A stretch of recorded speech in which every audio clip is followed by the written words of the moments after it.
Yeah. And Rilke, I think is how you say his name, is one poet that's kind of intrigued me, and I've been sort of going back and forth whether or not I want to get one of his poetry collections. I think his native language was German, but there's some good translations.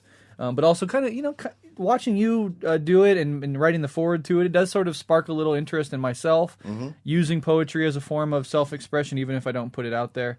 So yeah, all that is just to say that it's just an interesting time, but from the poetry that I've come across, in my latest interest, like yours really genuinely is unique, and it's sort of that, not to overdo the analogy, but that Bukowski-esque from the street level. Yeah. And so much poetry is like, art school kids trying to be deep, or, academic poetry, or historical poetry that doesn't really feel relevant to your day-to-day life. Or flowery and vague. Right.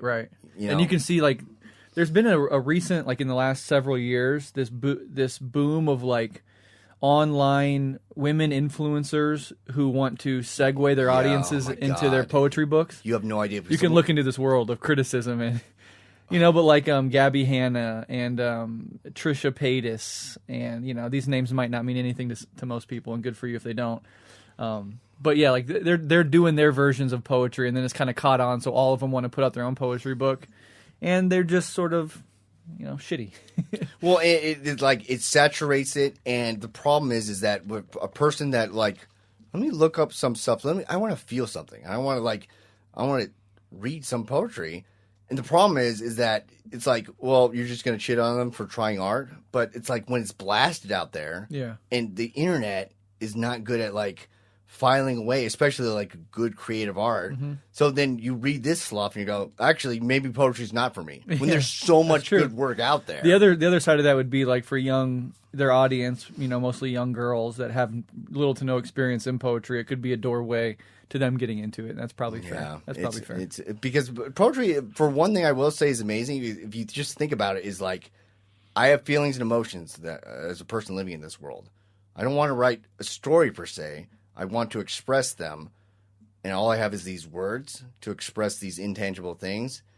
And how do I do it to where other people now know what I feel? And that's kind of a crazy thing. And yeah. I kind of see poetry in my own dumb way, as somebody that has no experience in the field, as like trying to use the language to provoke an emotional response, right? And you can say that about lyrics of songs and whatnot. Yeah. But poetry is a very direct, sort of condensed espresso shot of like meaningful linguistic structuring. And if you can do that, I've been brought to tears by poetry. So if anything, like if you can write a couple lines, and I genuinely sometimes reading your poetry, I had tears swell up in my eyes because how bad it is. Sorry. Because of the humanity that you sort of highlight. And also another thing that you do is it's not this narcissistic me poetry. It's about people. Which a lot of these other influencers that do it's just all about them and their own emotions, and they're very narcissistic. But yeah, you highlight the humanity of people that would never be centered or highlighted in most other forms of art or expression. Right. It's not about this beautiful muse in a city or stuff. It's about like this bakery attendant at Walmart that's addicted to drugs. Exactly. Or these people that are homeless, or just a homeless person that's like looking for half-smoked cigarettes. Yes. And, stuff like that. Like, I feel that those are the people that poems should be written about. Absolutely. Like that suffering, and to make songs about them just getting through life in this excruciating way. People that are going to, donating plasma, that's all they got. Like, and or methadone clinics because they can't stop using drugs, but they hate what drugs have done to their life, so they just do the medium. That's all they got. Like, yeah, that's what poetry's for. That, like, because there's so much in that.